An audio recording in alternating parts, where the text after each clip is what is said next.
میری والدہ کے بارے میں کوئی مجھ سے پوچھے کہ آپ کی اماں کیا ہے تو میں کہوں گا میری اماں میرے لیے یونیورسٹی ہے، میری اماں میرے لیے اتھارٹی ہے، اس لیے کہ اس گود کے اندر بیٹھ کے جو سیکھا ہے وہ کہیں اور سیکھنے کو نہیں ملا۔ میرے والد صاحب میرے لیے اسکول آف تھاٹ ہیں، میری سوچوں پر پہلا اثر ان کا ہے۔ ہم نا مطلب وہ نئے نئے رنگ، نئے نئے انداز، نئی نئی چیزیں دیکھ کر پیچھے ہم ہر چیز بھولتے جاتے ہیں، اور نوے نوے نہ یار بنائیے۔ میں نہیں جی اگوں آکھنا، اس لیے کہ میرا میاں صاحب سے یہ شکوہ ہے کہ تسی کمینہ ہی آکھ چھڑیا ہے۔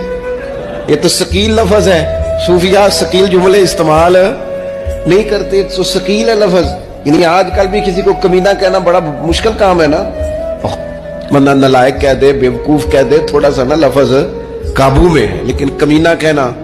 لیکن میاں صاحب کہتے ہیں نوے نوے نہ یار بنائیے ایویں وانگ۔ او بھائی تھوڑا سا نا اپنے ماں باپ کے لیے بازو بچھے ہوئے ہوں، محبت ہوئی ہو،